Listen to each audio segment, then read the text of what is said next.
안녕하세요. 저는 경기도 남양주에 살고 있는 50대 여성입니다. 모름지기 부모라면 누구나 억만금을 줘도 바꾸지 않는 게 자식이라는 존재겠죠. 저에게도 눈에 넣어도 아프지 않을 아들이 하나 있습니다. 그리고 그 아이는 제 모든 것이라고 해도 과언이 아니었어요. 저는 남편이 상간녀와 외도를 저질러 이혼을 하게 되었거든요. 마치 세상이 끝난 것만 같았던 그 순간에 아들은 저를 살게 해주었던 유일한 희망이었습니다. 그리고 얼마 전 저는 하마터면 그 목숨처럼 소중한 아이를 잃을 뻔했습니다. 바로 인간 같지도 않은 전 남편 놈과 전 시댁 때문이었죠. 그 모든 일들이 끝난 지금에야 그때의 일을 다시 되새기면서 안도의 한숨을 내쉴 수 있었는데요. 오늘은 여러분에게도 저의 사연을 들려드리고 싶어서 이 사연을 보내봅니다. 이 길고 긴 악연의 시작은 전 남편과 만남에서부터 시작되었다고 할 수 있겠네요. 저는 21살에 남편을 처음 만났습니다. 처음부터 우리의 인연이 악연이었던 것은 아니었어요. 오히려 제가 그 사람에게 푹 빠져서 결혼을 결심할 정도로 괜찮은 사람이었죠. 아니, 그때는 그런 줄로만 알았습니다. 당시에 저는 어려운 가정 형편 때문에 아르바이트를 하고 있었습니다.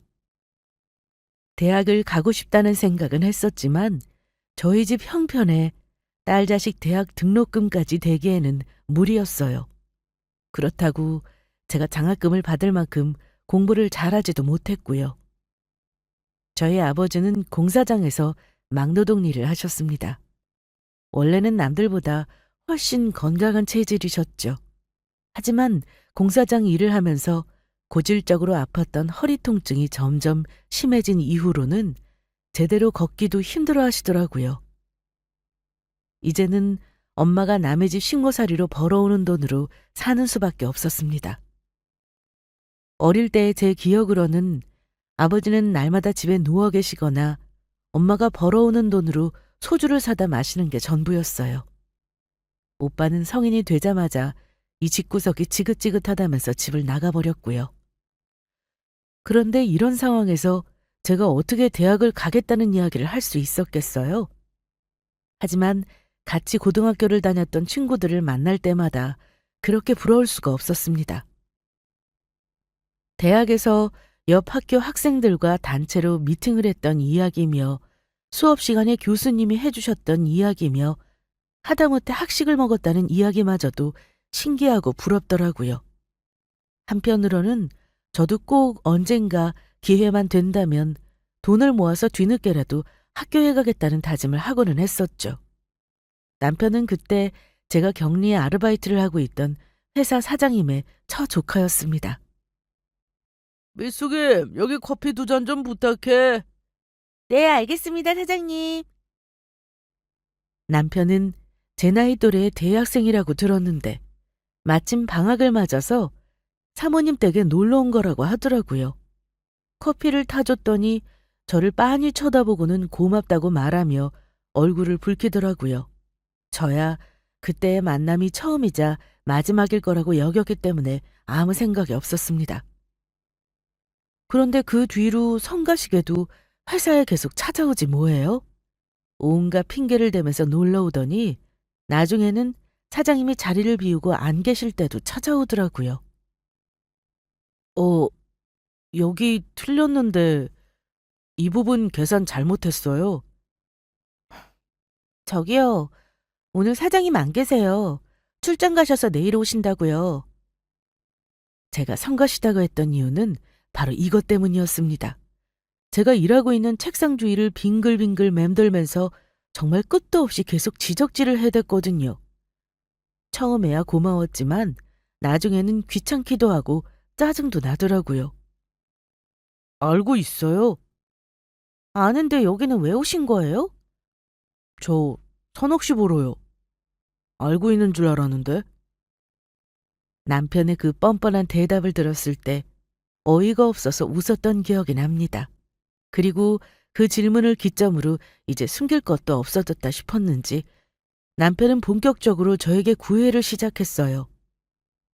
집에 가는 길에 바래다 줄 테니 기다렸다가 같이 가자고 한다든가, 주말에 할 일 없으면 시내에 나가자고 한다든가 하면서요. 저는 그럴 여유도 시간도 마음도 없다고 말했죠.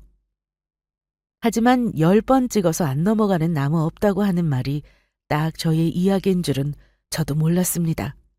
저는 남편의 끈질긴 구애에 넘어가서 결국 그 사람과 만나기 시작했거든요. 내가 시간 날 때마다 올게.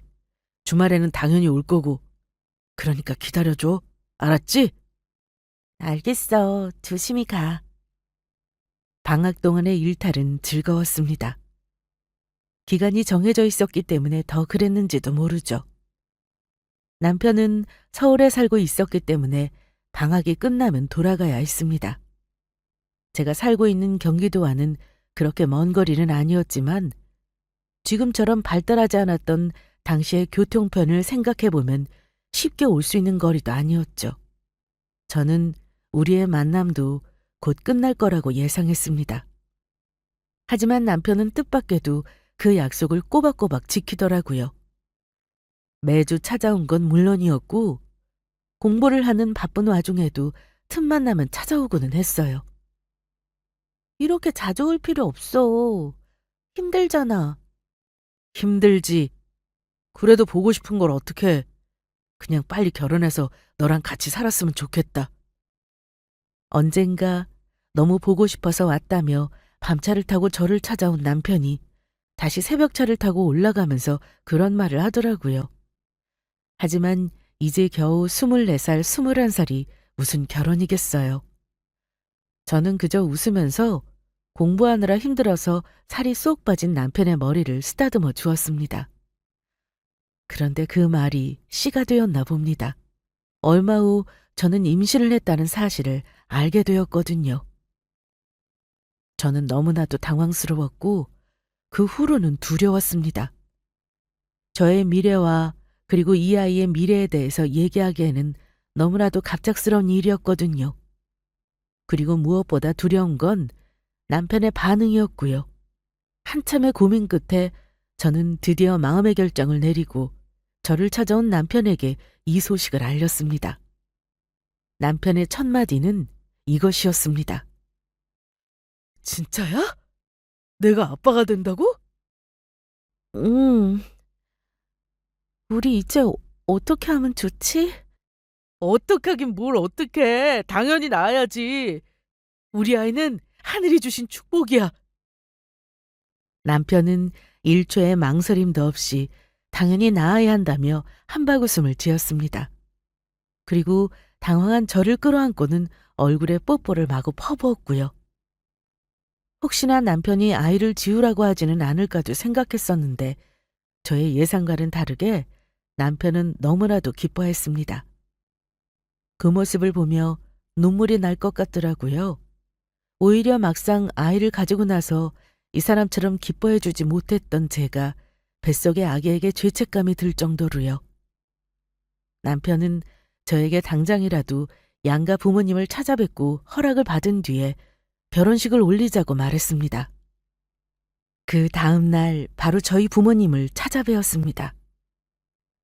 부모님은 걱정스런 마음에 한숨을 깊이 쉬셨지만 일이 이렇게 되어버렸으니 어쩌겠냐고 하시더라고요. 물론 저희 둘 다 아버지에게 호되게 한 소리를 듣기는 했습니다. 하지만 곧 남편과 술잔을 주고받으며 앞으로 우리 선옥이는 죽을 때까지 그 집 귀신이니 뱃속 아기와 함께 잘 챙겨달라는 말씀과 함께 받아들이셨고요. 그때까지만 해도 저는 큰 어려움이 없을 줄로만 알았습니다. 하지만 문제는 시댁에 간 이후에 터졌죠. 당장 나가! 이 집에서 나가라고! 어머니, 흥분만 하지 마시고 진정 좀 하시고요. 저희 말씀 좀 들어보세요. 진정? 내가 지금 진정하게 생겼어? 아들 자식 열심히 키워서 번듯한 대학까지 보내놨더니 어디서 저런 베어먹지도 못한 무식한 걸 데려와서는 결혼을 하겠다고? 거기다 뭐라고? 시집도 가기 전에 애를 뱄다고? 아이고 세상에. 예비 시어머니의 반응은 극단적이다 싶을 정도였습니다. 임신했다는 말을 들으시자마자 당장 나가라고 소리를 지르시더니 나중에는 하늘이라도 무너진 것처럼 땅에 주저앉아서 대성통곡을 하시더라고요. 물론 남편 쪽 집안에서 저를 반갑게 맞아주시지는 않을 거라고 생각은 했지만 이렇게까지 치를 떨며 질색을 하실 줄은 몰랐거든요. 예비 시어머니는 저를 마치 더러운 벌레라도 보듯이 손가락질을 하면서 온몸을 부들부들 떨었습니다. 너! 내 아들 발목 잡으려고 작정한 거지? 그래서 떡하니 임신한 거 아니야? 네 주제에 애라도 배야지. 우리 아들이랑 결혼할 수 있을 것 같으니까 머리 굴리다가 그런 거 아니냐고! 그만 좀 하세요, 어머니! 자꾸 이러셔도 소용없어요. 저희 결혼 무조건 할 거라고 말씀드렸잖아요. 그러니까 어머니도 그만 포기하시고 허락해 주세요. 저는 예비 시어머니의 반응에 이 결혼을 이만 접어야 하는 게 아닐까 하는 생각이 들었습니다. 이렇게 반대하는 결혼을 해서 과연 이 아이와 제가 행복할 수 있을지도 장담할 수 없었고요. 자꾸 마음이 약해지려는 찰나에 남편은 정색을 하면서 그렇게 말했습니다. 죽어도 이 결혼은 한다고요. 결국 자식 이기는 부모는 없다고, 자식이 죽어도 결혼을 해야겠다고 하니 방법이 없으신 것 같았죠. 하지만 동네 창피하다며 결혼식은 아이 낳고 하라는 예비 시어머니의 말에 발끈하는 남편 대신 저는 알겠다고 대답을 했습니다. 그렇게 저희는 혼인신고만 하고 같이 살게 되었어요. 아이를 가진 바람에 다니고 있던 회사도 관둬야 했고 남편은 남편대로 아직 학업을 마치지 않은 상태라 저희는 모두 경제권이 없었습니다. 오로지 시댁에서 도와주시는 걸로 생활을 해야 했죠. 남편이 주말에 간간히 나가서 아르바이트를 하기는 했지만 그건 용돈벌이로 쓰면 끝날 정도로 턱없이 부족한 돈이었습니다. 그래서 저희는 당분간 시댁에서 함께 지내기로 했고요. 시댁에서 반기는 결혼이 아니었으니 시집살이는 당연했습니다. 시어머니는 저만 보면 잡아먹기라도 할 듯이 욕을 해대기 일쑤였고요. 저는 임실한 몸으로도 만삭이 될 때까지 청소와 빨래, 밥 짓기를 모두 전담해야 했습니다. 남편이 학교에 가 있는 동안 시어머니의 괴롭힘은 집요하게 이어졌어요. 몸이 무겁고 시댁 살림에 익숙하지 않아서 실수라도 할 때면 아주 집안이 뒤집어질 것처럼 난리가 나게 일쑤였습니다. 만삭일 때도 그 지경이었으니 아이가 태어나고서는 더 당연했죠. 야, 너 대체 집에서 하는 일이 뭐냐? 이 밥버러지 같은 건. 이 집에서 쌀만 축내고 내 돈만 거덜내고 있으면서 다름질 하나 제대로 못해? 옷에 이 구멍 어쩔 거야? 어쩔 거냐고! 죄송해요, 어머님. 아이가 하도 울어서 정말 잠깐 살펴보고 온다는 게 저도 이렇게 될 줄은 몰랐어요. 죄송해요. 아유, 전 모조리 등신 같은 것. 애만 아니었어도 너 같은 멍청한 것한테 우리 아들이 가당키나 해?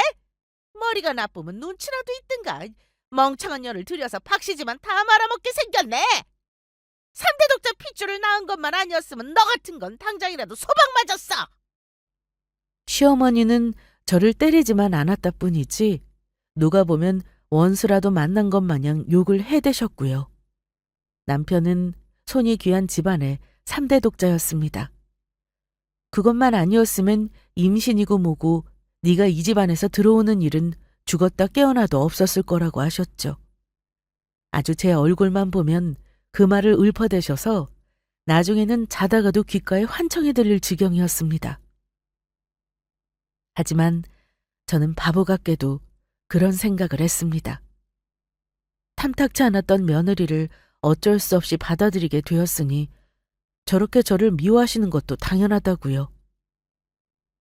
하지만 그럴수록 제가 제 할 일을 열심히 잘해야 한다고 생각했어요. 제가 아이도 잘 키우고 남편에게도 내조 잘하고 또 시어머니도 잘 모시면 언젠가는 저에 대한 미움도 사라지실 거라고 믿은 거죠. 그리고 아이의 얼굴을 보는 건 행복했어요. 태어난 아이는 아들이었습니다.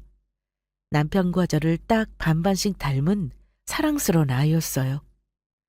아무리 힘들고 속상한 일이 있어도 방에 들어와 저를 향해 웃는 아들의 미소를 보면 그간의 고생이 아무렇지도 않을 만큼 행복했죠.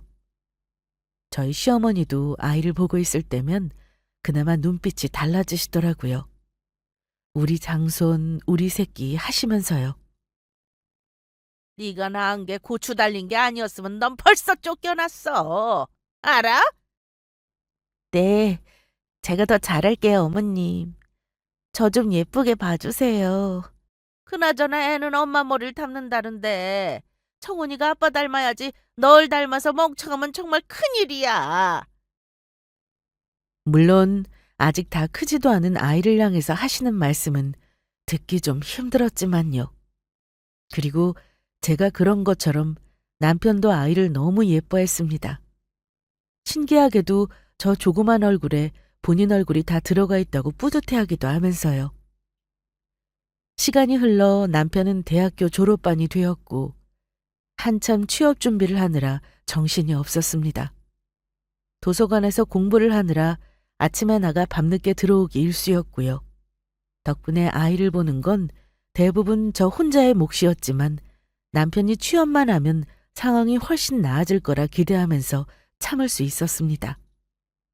취업을 하고 나면 바로 시댁에서 분가를 하기로 했었거든요. 그리고 얼마 후 남편은 드디어 졸업을 했고 또 취업에 성공했습니다. 이제는 그간의 고생도 다 끝나고 저희 부부와 아들 앞에는 행복한 일만 있을 거라고 믿었어요. 하지만 그건 저의 착각이었습니다. 인생은 제 뜻대로 되는 게 하나도 없더라고요. 저희의 앞에 닥친 첫 번째 사건은 바로 시어머니의 분가 반대였습니다. 분가 같은 소리 하지 마라. 지금까지 시애미 등골 빼먹을 때는 언제고 이제 와서 남편 돈 벌기 시작하니까 뭐가 어째? 분가를 하겠다고? 어디서 이런 막대먹어린 짓거리야? 처음부터 저희의 분가는 예정되어 있었던 일이었는데 저도 어이가 없었지만 시어머니가 저렇게까지 펄쩍 뛰시니 아예 안면몰수하고 나갈 수도 없는 노릇이었습니다. 결국 시어머니의 야단법석에 질릴 대로 질린 남편이 그냥 당분간 조금만 더 같이 살자는 얘기를 하더라고요. 저도 하는 수 없이 그러는 게 낫다고 대답했고요. 어차피 남편도 사회생활을 시작한 이후로 회사에 적응하느라 너무 바빠서 얼굴 보기도 힘들었고요. 하지만 그렇게 1년만 2년만 하던 것이 무려 8년의 시간이 더 흘렀습니다. 아이는 벌써 10살이 되었죠. 그리고 그 해에 저희 모자 앞에는 또 다른 사건이 터졌습니다. 그건 바로 남편의 외도였어요. 그전까지만 해도 그런 존재는 전혀 없었습니다. 무척 술을 마시고 늦게 들어오는 일이 잦아졌지만 그게 특별한 일이라고도 생각하지 않았고요. 남편이 일하는 회사는 평소에도 워낙 야근이 많았고 회식이나 영업용 접대도 많았거든요. 저에게 퇴근 후 회사에서 있었던 일들을 이야기해주며 집에만 있었을 제가 힘들진 않았는지 안부를 물어주던 다정한 남편은 이제 사라진 지 오래였습니다. 서운하긴 했지만 10년을 살아온 부부가 시간이 지나면 의례 겪는 일이라고 생각했어요. 평생을 신혼처럼 살 수는 없다고 생각한 거죠. 녹초가 되어 집에 돌아오면 피곤하다며 말 한마디 없이 등을 돌리고 자는 일이 늘어났어도 그게 설마 바람일 거라고는 꿈에도 생각하지 못했었습니다. 그런 제가 바보였던 걸까요? 내 남편은 다른 건 몰라도 바람을 피울 사람만은 절대 아니라고 믿었었는데 그런 제 믿음을 비웃기라도 한 것처럼 그 사람은 외도의 흔적을 달고 나타났습니다. 처음에는 와이셔츠 옷깃에 묻은 립스틱 자국이나 여자의 화장품에서 그리고 나중에는 잦아진 외박으로 의심은 점차 확신으로 바뀌어 갔습니다. 나중에 술에 취해 들어온 남편이 잠꼬대로 그 여자의 이름을 불렀을 때에야 저는 이미 늦었다는 걸 알게 되었죠. 정혜숙이 누구야? 뭐? 무슨 소리 하는 거야? 정혜숙이 누구냐고. 당신 그 여자 만나는 거 다 알아. 거짓말할 생각하지 말고 사실대로 말해. 처음에는 그런 일이 없다고 딱 잡아떼더라고요. 하지만 집요한 저의 추궁이 이어지자 남편은 버럭 화를 내며 사실을 인정했습니다. 아우, 그래? 그 여자 만났다. 이제 속이 시원해? 속이 시원하냐고? 그게 지금 당신이 나한테 할 소리야? 마누라가 남편 하는 일에 좀 모른 척 넘어가고 이런 것도 있어야지. 뭘 그렇게 하나하나 꼬치꼬치 사소한 것까지 전부 다 알려고 난리를 쳐? 가뜩이나 회사에서도 일하느라 힘들어 죽겠는데 집구석에서도 사람을 이렇게 쪼아대야 하는 거냐고? 사실을 인정한 남편은 오히려 제 앞에서 더 기세등등하게 변했습니다. 아주 눈까지 뒤집으면서 목에 핏대를 세우고 소리를 질러대더라고요. 그러니까 본인이 바람을 피운 게 다 제가 남편을 집에서 편하게 쉬도록 내조하지 못했기 때문이라는 말도 안 되는 헛소리를 하면서요. 내가 지금까지 당신한테 못한 게 뭐가 있어? 어떻게 나한테 그런 말을 해? 나 정은이 낳고 지금까지 어머님 모시면서 집에서 살림하고 당신 뒷바라지해왔어. 당신은 주말이나 있었지. 나는 단 하루도 쉰 적이 없다고. 이게 웬 난리야? 어디서 파락파락 남편한테 대들어? 그때 방문이 벌컥 열리면서 시어머니가 안방으로 뛰어들어왔습니다. 그러면서 어디서 남편에게 큰 소리냐며 삿대질을 하시더라고요. 남편이 바람을 피웠어도 시어머니가 제 편을 들어주는 건 기대도 하지 않았습니다. 하지만 저를 기가 막히게 했던 건 다른 일이었어요. 하는 얘기를 들어보니 시어머니는 이미 남편의 외도 사실을 알고 있었던 것 같더라고요. 그러니까 적어도 이 만남은 반년은 더 넘은 일이었다는 겁니다. 어떻게 그러실 수가 있어요? 어떻게 우리 정훈이도 있는데 그 사람을 말려도 모자랄 판에 모르는 척 하실 수가 있는 거냐고요? 네 꼬라지를 봐라. 시애미한테 대들고 남편한테 소리 지르고 아들 하나 낳아서 키웠다고 이 유세를 떨고 있나 본데 그깟 아들 낳는 게 뭐 대수라고. 남자가 이러니까 질려서 바람을 피우지. 우리 아들이 지금까지 집에서 놀고 있는 너 먹여 살린 건 생각도 안 하고 너만 고생했어? 차라리 잘 됐다. 말 나온 김에 둘이 갈라서라. 이혼해! 시어머니는 눈 하나 깜짝하지 않고 이혼을 하라고 말했습니다. 저는 이혼이라는 단어에 기가 막혀서 남편을 돌아보았죠. 하지만 남편은 아무 말 없이 그저 다른 곳만 쳐다보고 있더라고요. 본인도 이 생각에 동의한다는 뜻이 분명했습니다. 그저 시어머니의 입을 빌어서 본인이 원하는 걸 말했을 뿐이었던 거죠. 저는 이 난리통에 구석에서 울고 있는 아들의 얼굴을 보았습니다. 시어머니가 저를 모질게 구박할 때마다 몰래 와서 저를 안아주고 가던 착한 아들이었어요.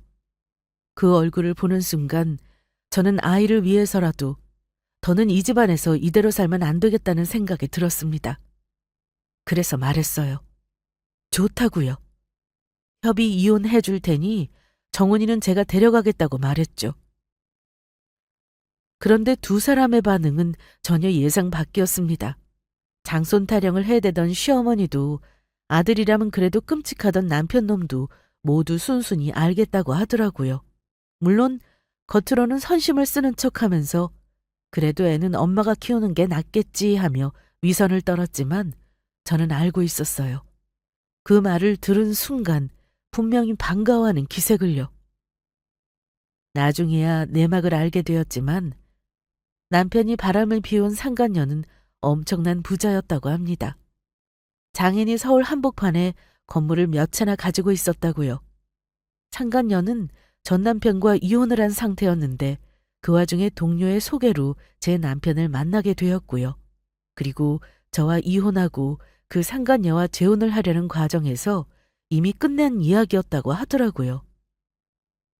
제가 아이를 데려가서 키우는 것이요. 상간녀는 남의 아들을 키울 생각은 없다고 딱 잘라서 말했고 그 여자와의 결혼이 간절했던 남편과 시모는 무조건 정은이를 제가 데려가야 했던 겁니다.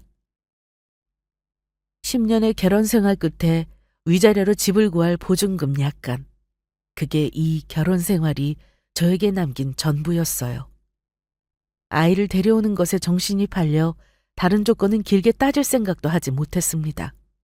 그때는 혹시라도 마음이 변해서 시어머니가 애를 내놓고 가라고 하면 어쩌나 싶은 마음이었었거든요. 그렇게 저는 아이와 함께 오래된 작은 집을 얻어 새로운 인생을 시작했습니다. 저는 이제 겨우 32살, 정은이는 10살이었어요. 이혼을 했다고 해도 젊은 나이니 어떻게든 사라질 거라고 믿었습니다. 아이를 위해서도 이대로 죽을 수는 없었어요. 저는 돌아가신 친정아버지를 생각했습니다. 삶의 의욕에 없이 방 안에서만 누워있던 아버지를요. 우리 아이에게 제가 그런 모습을 보일 수는 없었어요. 당장 애를 먹이고 입히고 공부도 시켜야 했고요. 아침이 되면 아이는 학교에 갔고 저는 일을 시작했습니다. 닥치는 대로 들어오는 일을 했어요. 남의 집 가정부로 들어가서 청소일도 했고 반찬도 만들었습니다. 막 출산한 집에 들어가서 아기를 보는 일도 했어요. 다행인 것은 집안일에 그렇게 서툴던 저도 시어머니의 모진 구박으로 이제 집안일이라면 베테랑이 다 되었다는 점이었죠. 남의 집 아이를 볼 때마다 정작 집에서 찬밥에 라면을 먹고 있을 내 아이의 얼굴이 떠올랐지만 어쩔 수가 없었습니다. 아이가 학교에 있는 시간 동안만 일을 하기에는 돈이 너무 부족했거든요. 정은아, 엄마가 늦어서 미안해. 또 라면 먹었어? 냉장고에 반찬 있었는데. 괜찮아요. 그리고 엄마, 냉장고에 있는 거 상했어. 냄새가 이상해요. 정말? 미안해. 엄마가 그런 것도 모르고 혹시 먹은 건 아니지? 냄새 맡아보고 당연히 안 먹었지. 엄마도 얼른 밥 먹어요. 배고프죠? 알고 보니 제가 만들어놨던 반찬은 냉장고에서 다 상했다더라고요. 조금이라도 식비를 줄여보려고 시장에서 유통기한이 다 된 재료들을 사서 조리를 했더니 금방 상한 줄도 몰랐습니다.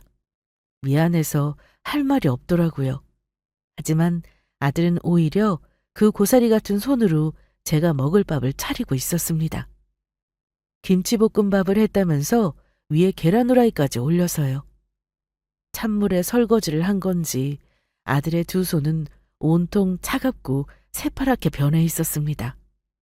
한참 엄마가 밥 차려주고 엄마 손이 필요할 나이인데 오히려 아들에게 챙김을 받다니. 저는 엄마 자격도 없다며 아들을 끌어안고 한참 울었어요. 그날 저녁은 아들과 함께 김치볶음밥을 먹었습니다. 계란 후라이를 하면서 계란 껍데기가 같이 딸려 들어갔는지 입안에서 딱딱하게 씹혔지만 제가 먹어본 것 중 세상에서 제일 맛있는 김치볶음밥이었어요. 시간이 흐르자 점점 더 많은 돈이 필요했습니다. 남편은 양육비로 매달 얼마를 보내주겠다고 했지만 그것도 몇 년 후에 끊기고 말았습니다. 아이를 맡겨둔 이후로 몇 년간 단 한 번도 얼굴을 보지 않았을 때 이미 짐작하고 있던 부분이었죠. 부족한 어미 아래서도 아이는 잘 자라주었습니다. 무엇보다도 공부를 좋아했어요.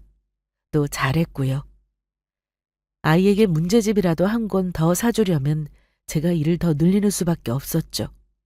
그래서 해가 갈수록 편한 일보다는 점점 더 돈을 많이 준다는 곳에서 일을 하기 시작했습니다. 땡볕 주차장에서 일을 하거나 한여름이 선풍기 하나 없이 기름이 펄펄 끓는 식당에서 일을 하기도 했어요. 집에 돌아오면 몸이 천근만근 너무 고되었지만 책상 앞에서 공부를 하다 잠이 든 아들의 얼굴을 보면 다 괜찮았습니다. 오히려 다친 곳 없이 계속해서 일을 할 수 있는 게 다행이다 싶었죠. 아들은 의대에 진학했습니다. 의대 합격 소식을 듣던 날 얼마나 행복했는지 모릅니다. 의대는 아들의 꿈이었거든요. 아들이 무슨 일을 하더라도 어느 대학을 들어갔더라도 저는 기뻤겠지만 아들이 원하는 일을 할 수만 있다면 그보다 더한 행복은 없었으니까요. 정은아, 너 너무 무리하는 거 아니야? 그러다 몸까지 상하겠어. 이 정도로는 괜찮아요. 엄마야말로 이제 힘든 일은 그만하세요. 손목도 아프고 허리도 아프다면서. 미안해. 엄마가 부족해서. 다른 집 애들은 부모가 학비도 대주고 편하게 학교만 다닐 수 있도록 뒷바라지 다 하던데. 그런 말 이제 안 하기로 했잖아요. 그리고 난 엄마가 세상에서 제일 좋다니까. 제발 엄마 한 트럭 와봐라. 내가 우리 엄마랑 바꾸나? 아들은 의대에 간 이후로 그 바쁜 와중에도 코피까지 흘려가며 과외를 뛰었습니다. 의대 학비가 너무 비싸서 어쩔 수가 없었거든요. 학자금이야 대출로 해결했지만 생활비며 그 외에 대학 생활을 하며 자잘하게 드는 돈도 많이 필요했고요. 우리는 서로를 안쓰러워하고 여전히 서로를 사랑했습니다. 아들은 의대를 마치고 정식으로 의사가 되었습니다. 가운을 입은 아들의 모습을 보는 순간 만감이 교차하더라고요. 적어도 제가 아들의 미래를 불행하게 만들지는 않았구나 싶어서 기뻤습니다. 저 혼자서도 아들을 이만큼 키워냈다고, 정말 열심히 노력해서 잘 키웠다고, 그렇게 온 세상에 외치고 싶을 정도였어요. 아들은 첫 월급을 저에게 주면서 그렇게 말했습니다. 이제 고생은 다 끝났다고요. 앞으로 엄마를 힘들게 하는 일은 없을 거라고요. 저도 그럴 거라 믿었죠. 시어머니와 전남편이 우리 모자 앞에 나타나기 전까지는요. 애를 버리고 단 한 번도 찾을 생각을 안 했던 두 사람이 10몇 년 만에 나타나서 하는 말은 너무나도 기가 막혔습니다. 우리 손주가 의사가 됐다는 소식 들었다. 상하기도 하지. 네 아버지 닮아서 네가 그렇게 똑똑할 거라고 이할미가 믿고 있었어. 갑자기 여기는 왜 오신 거예요? 왜긴 왜야? 그럼 평생을 손주 얼굴 한번 안 보고 사실 줄 알았어? 나도 이제 그동안 못했던 아버지 노릇도 해봐야지. 우리 정은이 데려가려고 왔어. 우리 손주 장하지. 네 엄마는 놔두고 할미랑 아버지랑 같이 살자꾸나. 너도 이제 번듯하게 의사가 됐는데 언제까지 이렇게 구질구질한 집에서 살 거냐? 우리랑 살면 네 아버지가 병원도 하나 번듯하게 차려줄 생각이다. 정은이를 데려가다니. 무슨 말도 안 되는 소리를 하는 건지. 저는 그 말을 듣자마자 경악에 휩싸였습니다. 어이가 없어서 귀도 안 찰 지경이었어요. 더 들을 것도 없으니 이 집에서 당장 나가라고 할 생각이었죠. 그런데 정은이가 냉큼 알겠다고 대답을 하는 겁니다. 네, 그렇잖아도 새로 출근하는 병원이 아버지 집이랑 훨씬 가까워요. 저도 짐 정리 좀 해야 하니까 며칠 내로 들어갈게요. 아들의 대답에 두 사람은 입이 찢어져라 기뻐했습니다. 그리고 잘 생각했다며 만족한 대답을 듣자마자 뒤도 안 돌아보고 돌아가더라고요. 저는 너무 당황스러워서 할 말을 잃어버렸습니다. 아들이 그런 대답을 할 거라고는 꿈에도 생각하지 못했거든요. 대체 왜 그랬냐고 물으려는데 눈물이 먼저 터졌습니다. 제가 말을 잇지 못하고 있자 아들은 저를 꼭 안으면서 말했어요. 본인도 다 생각이 있다고요. 저는 아들에게 무슨 생각을 하는 건지는 몰라도 제발 가지 말라고 붙잡았습니다. 하지만 소용이 없었죠. 아들은 거듭해서 저를 안심시키면서 금방 돌아올 거라고 조금만 기다려달라고 하더라고요. 결국 저는 그렇게 다 키운 아들을 눈앞에서 뺏겨야만 했습니다. 아들이 그 집에 들어가게 된 이유는 따로 있었습니다. 저도 나중에 소식을 듣고 알게 되었죠. 부잣집 상간녀와 결혼을 한 남편놈은 지금 잘 나가는 사업가로 변해 있었습니다. 다 돈 많은 장인 덕택이었죠. 얼마 후 장인이 돌아가시면서 상간녀에게 재산을 전부 물려주었고 그 뒤로는 더더욱 본인 세상이었습니다. 하지만 그 둘 사이에는 크나큰 문제가 하나 있었다고 합니다. 그건 바로 상간녀가 아이를 낳지 못하는 것이었어요. 아무리 노력을 해도 그 오랜 시간 동안 도무지 임신이 되지 않았다고 하더라고요. 그러니 3대 독자 타령을 해야 되는 시어머니가 그거를 가만히 보고 있었겠어요? 처음에야 인내심을 가지고 기다리면 되겠거니 했지만 시간이 갈수록 그 인내심도 바닥을 보였다고 합니다. 결국 이제 자연임신은 불가능한 나이가 되어버렸죠. 하지만 아이를 못 낳는다고 상간녀를 내칠 수도 없는 노릇이었죠. 시어머니와 상간녀는 그 문제로 매일같이 충돌을 했고 그때 떠올린 건 우리 정은이었다고 합니다. 똑똑하고 반듯하게 자라 나무럽지 않은 의사까지 된 우리 아들이요. 정은이가 의사가 된 것을 알게 되자마자 두 사람은 바로 우리 집을 찾아온 것이었습니다. 상간녀는 정은이가 눈에 가시나 마찬가지였지만 더는 반대하지 못했다고 했어요. 이제 와서 애를 낳을 수도 없고 어디 가서 애를 입양해서 키울 생각도 없었으나 다 큰 자식이라도 데려오면 더 이상 아들 타력을 안 할 테니 차라리 다행이라는 생각을 했다고 했고요. 그동안 아버지한테 서운한 게 많았지? 너한테는 말하지 못했지만 우리한테도 사정이 있었단다. 네 엄마가 하도 폐악질을 부려서 널 만나지 못하게 하지 뭐냐. 다 지난 일인데요, 뭐. 저도 이제라도 아버지랑 할머니랑 같이 살게 되어서 다행이라고 생각합니다. 사실 아버지는 어떤 사람일까 많이 그리웠거든요. 아이고, 우리 금쪽 같은 내 새끼. 그동안 변변찮은 애미 밑에서 크느라 얼마나 고생을 많이 했을꼬. 이제 할미랑 아버지가 너 하고 싶은 건 다 하게 해줄 거야. 갖고 싶은 건 다 갖게 해줄 거고. 아무 걱정도 하지 마라.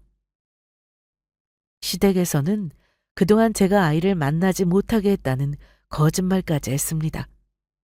그래야만 본인들이 자식을 버렸다는 사실을 인정하지 않을 수 있었을 테니까요.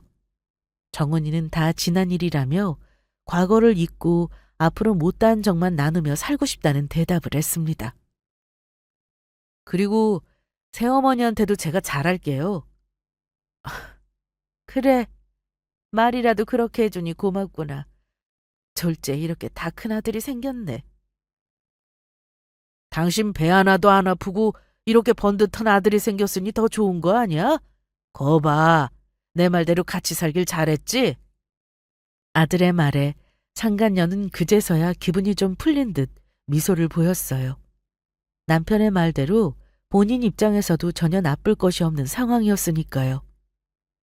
역시 애가 똑똑하니까 말하는 것도 근본이 다르잖니. 사람은 이래서 비슷한 사람들끼리 만나야 하는 거야. 송충이는 솔잎을 먹어야 하는 거고. 시어머니가 말하는 송충이는 바로 저였겠죠. 그렇게 세 사람은 정은이와의 새로운 동거를 시작하며 저마다 각자 행복한 꿈을 꾸고 있었습니다. 그리고 저는 그날 이후로 전혀 다른 세상을 살고 있었죠. 꿈에도 생각해보지 못했던 아들이 없는 세상을요. 아들은 서울 전남편 집에서 살기 시작했고 그곳은 제가 살고 있는 남양주와는 꽤 거리가 있었습니다. 거기다 아들은 병원 일로 눈코 뜰 새 없이 바빴죠. 전화를 해도 수술을 하느라 받기 힘든 상황이 대부분이었고요. 나중에는 민폐가 될까 먼저 전화를 걸기도 조심스러웠습니다. 나중에야 일을 하고 있어서 전화를 받을 수 없었다며 연락 온 아들의 목소리는 피곤함이 가득했고요. 그렇게 가끔씩 아들과 전화를 하고 몇 번은 만나기도 했지만 그게 전부였습니다. 그 와중에 시간은 얼마나 야속하게도 빠르게 흐르던지 한 달, 두 달, 그리고 1년, 2년이 흐르자 저는 차츰 포기를 배우게 되었습니다. 아들도 아들의 생활에 적응하고 있는 것 같았고요. 제 옆에서 가난한 어미 옆에 있어봤자 어차피 제가 해줄 수 있는 건 아무것도 없었으니까요. 남편의 옆에서 있으면 병원을 차려준다는 약속까지는 못 지키더라도 하다못해 개원을 할 때 지원을 받을 수는 있을 테고요. 저는 차라리 잘 됐다는 생각을 했습니다. 그 즈음부터는 아들에게 연락을 하는 일도 점점 뜸해져 갔어요. 제가 자꾸 연락을 하는 것도 그 집에 사는 아들에게 부담이 될까 싶은 생각에서였죠. 그런데 제 생일날 아들에게서 뜬금없이 온 연락에 저는 당황했습니다. 밑도 끝도 없이 이제 거의 끝났다고 하더라고요. 이게 무슨 말이냐고 물었지만 아들은 피곤한 목소리로 별거 아니고 곧 알게 되실 거라고 조금만 기다리라고만 하더라고요. 저는 아들에게 무슨 일이라도 생긴 건 아닐까 내심 불안한 마음이 들었지만 제가 할 수 있는 일이 없었습니다. 그리고 그 끝이라는 일이 무엇인지 알게 된 건 몇 달 뒤였습니다. 저는 TV 뉴스를 통해서 알게 되었어요. 남편의 사업이 완전히 망했다는 사실을요. 온통 실시간 뉴스를 도배한 남편 회사의 이름과 남편이 구속되었다는 기사에 저는 당황해서 아들에게 얼른 전화를 걸었습니다. 그런데 전화벨이 몇 번 울리기도 전에 현관문이 열리더라고요. 아들이었습니다. 3년 만에 아들이 집으로 돌아온 것이었어요. 정은아, 이게 어떻게 된 거야? 뉴스에서? 이제 다 끝났어요, 엄마. 이제 정말 끝이라고요. 아들은 활짝 웃으며 또 울고 있었습니다. 그리고 저는 그제서야 아들의 입에서 그간에 있었던 자초지정을 들을 수 있었어요. 아들은 애초부터 복수를 생각하고 그 집에 들어갔다고 합니다. 남편과 시어머니가 우리 집을 찾아왔던 그 순간부터요. 아니, 사실 처음에는 그때의 저와 마찬가지로 당장 이 집에서 꺼지라는 말로 두 사람을 내쫓으려고 했다고 합니다. 하지만 너무나 뻔뻔하게도 반성의 기색이라고는 없이 제게 막말을 퍼부는 두 사람의 모습을 보며 이대로 보낼 수는 없다고 생각했다고요. 사실 그 인간에 대해서는 진작에 조사하고 있었어요. 제 친구 형이 검사로 일하거든요. 회사 발주 비리와 횡령에 대한 소스를 주고받고 있었죠. 대체 언제부터였니? 사실 대학에 들어갔을 때부터요. 남편은 이제 중견기업이 된 건설회사를 운영하고 있었습니다. 그것도 역시 상간녀 아버지의 자금이 들어간 것이었지만 어쨌든 어엿한 건설회사 사장이 된 것만은 분명했죠. 하지만 그 회사는 문제가 많았습니다. 처음부터 불법적인 인수합병을 통해 사업을 시작한 것은 물론이었고 사업을 진행하는 과정에서도 온갖 비리와 불법으로 얼룩져 있었다고 하더라고요. 아들은 20이 되었을 때부터 남편의 회사와 남편에 대한 모든 조사를 계속해 왔다고 했어요. 처음부터 뭔가를 캐낼 수 있을 거라고 생각했던 것은 아니고 그저 뒤를 파다 보면 누구나 구린 부분이 하나쯤은 있기 마련이니 뭐라도 걸릴 거라고 생각했다고 했죠. 그런데 이게 웬걸. 파다 보니 그 구린 부분이 끝도 없이 계속해서 나왔다는 겁니다. 고발을 위해서는 누구보다 자세한 내부 정보가 필요했어요. 하지만 연락도 닿지 않는 아버지의 내부 정보를 빼낼 방법이 없었죠. 그런데 하늘이 돕기라도 한 건지 그날 두 사람이 아들에게 같이 살자며 찾아온 겁니다. 아들은 이 기회를 놓칠 수 없다고 생각했고요. 그날부터 아들은 그 집에 들어가 살며 남편과 남편의 회사에 대한 내부 정보를 더욱 자세하게 캐내기 시작했다고 합니다. 그리고 이런 속사정을 알고 있는 제일 친한 의대 동기와 그 동기의 형과 손을 잡았고요. 남편 놈의 서재에서 불법 행위를 기록한 이중장부를 찾았고 아들은 그 장부와 함께 지금까지 기록한 모든 증거를 사법기관에 넘겼습니다. 그리고 드디어 남편이 구속되었고요. 이게 지난 3년부터 오늘까지 있었던 모든 일의 전말이었습니다. 왜 그렇게 힘든 일을 했어? 엄마한테 말도 안 하고 엄마는 복수 같은 거 다 필요 없었는데. 내가 분해서 이대로 살 수가 없었어요. 엄마 그 고생시킨 인간이 누군데. 뉴스를 볼 때마다 뻔뻔하게 잘 사는 모습 보면서 이대로는 도저히 참을 수가 없었어요. 청훈아, 우리 아들. 이제 다 끝났으니까 괜찮아요. 엄마랑 이제 떨어지는 일 다시는 없을 거예요. 나 그동안 엄마 밥이 얼마나 먹고 싶었다고요. 아들도 이렇게까지 오래 걸릴 줄은 몰랐다고 하더라고요. 한 1년 정도면 증거를 찾을 수 있을 줄 알았는데 남편의 경계를 풀고 서재에 들어가 장부에 접근하기까지가 너무 힘들었다면서요. 저는 아들이 그런 생각을 하고 있는 줄도 모르고 그저 그 집에서 잘 살고 있겠거니 생각하며 눈물이나 흘리고 있었다니. 그것만 생각하면 마음이 아파서 가슴이 미어졌습니다. 저는 결코 복수를 원했던 건 아니었습니다. 그리고 그걸 아들의 손을 통해서 할 생각은 더더욱 없었고요. 그저 나쁜 인간들은 언젠가 천벌을 받겠거니 하고 생각했을 따름이었습니다. 하지만 그 천벌을 아들이 직접 내릴 거라고는 그 누구도 예상하지 못했겠죠. 천륜을 끊을 수 없는 것이라더니 그 천륜을 먼저 저버린 건 다름 아닌 남편이었습니다. 어떻게 보면 오늘날의 상황까지 오게 된 것은 모두 다 본인이 스스로 자초한 일이었겠죠. 상간녀는 남편이 감옥에 들어가자마자 이혼을 했고 남편의 회사에 들어간 자금을 모두 회수해서 회사는 그대로 망해버렸습니다. 시어머니는 모든 사실을 알고 나서 거의 정신이 나가서 지금은 어느 요양원에 들어갔다고 하더라고요. 검사인 동기의 형 말로는 아마 남편이 다시 사회로 나오게 되기까지는 꽤나 많은 시간이 필요할 거라고 했습니다. 저는 아들에게 당부했습니다. 저는 더 이상 바라는 게 없다고요. 이제 복순이 뭐니 다 있고 그저 아들이 행복하고 건강하게 잘 사는 것을 보는 것만이 유일한 소원이라고요. 아들은 제 소원을 들어주기 위해서 열심히 살 거라고 맹세했습니다.